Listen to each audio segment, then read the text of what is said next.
Hello, everyone. Welcome to another episode of Chapter 1 Read Aloud. Today, I'm actually going to be reading an excerpt from a book I talked about in the last episode, The Ballad of Songbirds and Snakes, which is the next Hunger Game book coming out May 19th. I know we still have technically another month before it comes out, but I wanted to give you this sneak preview. Now, for those of you who know nothing about Suzanne Collins' first three novels, the Hunger Games trilogy, it follows a character named Katniss Everdeen. However, this story is actually a prequel, a book that comes before the original three, and it's about President Snow or Coriolanus Snow.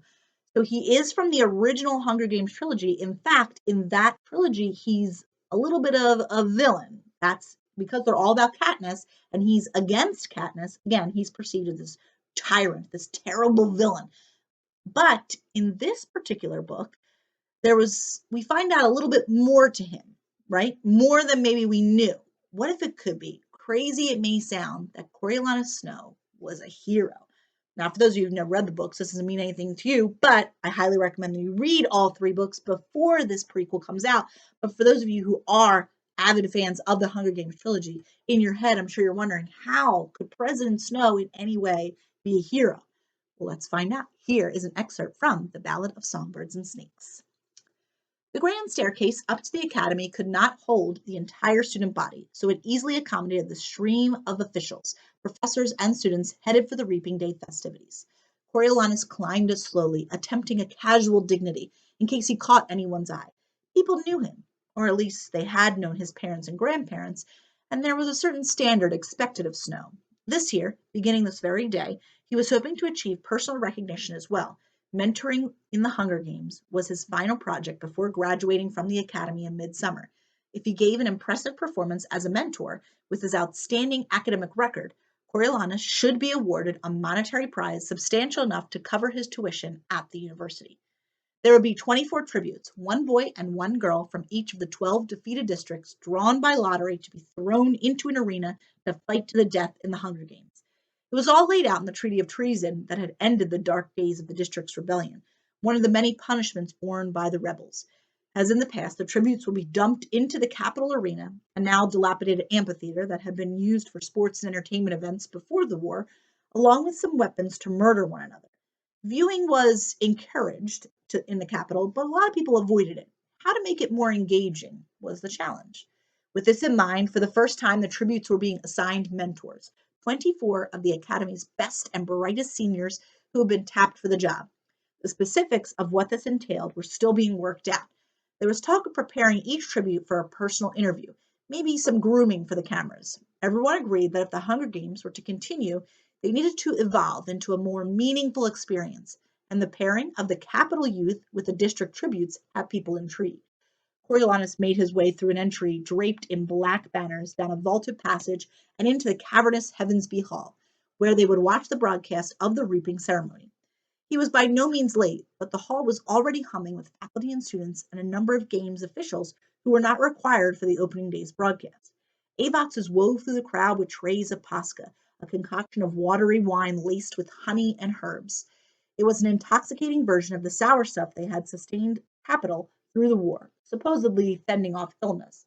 Coriolanus took a goblet and swished a little of the pasca around in his mouth, hopefully rinsing away any trace of cabbage breath. But he only allowed himself one swallow. It was stronger than most people thought, and in previous years he had seen upperclassmen make a complete fool of themselves by imbibing too deeply.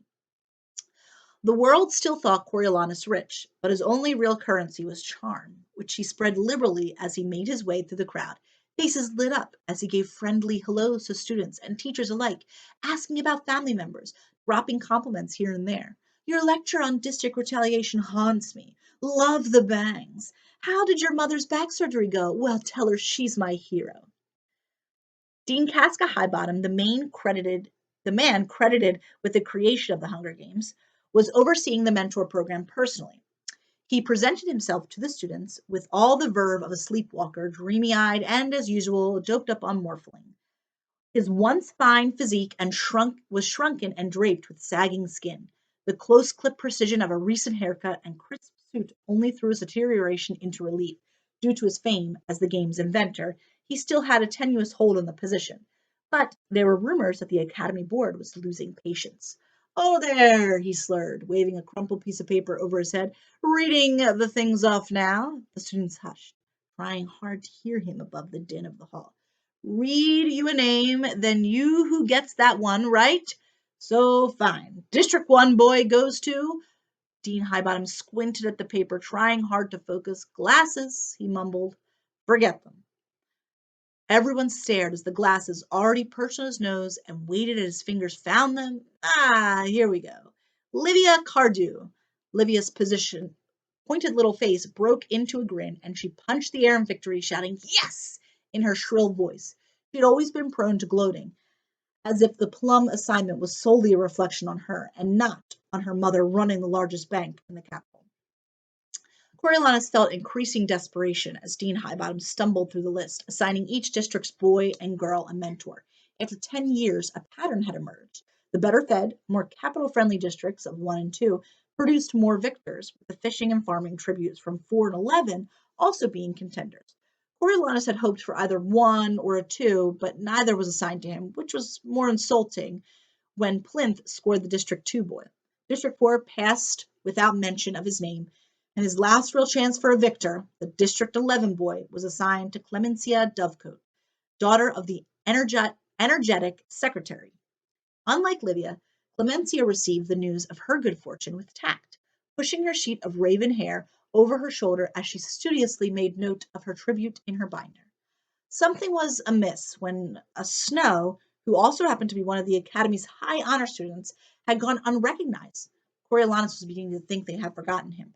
Perhaps they were giving him some special position, when, to his horror, he heard Dean Highbottom mumble, "At last, but least, District 12 girl, she belongs to Coriolanus Snow." Do we feel bad for Coriolanus yet? So once again, I hope that you have enjoyed that chapter 1 read aloud, and I hope, like you, I cannot wait until the new book comes out on May 19th. Thanks for watching.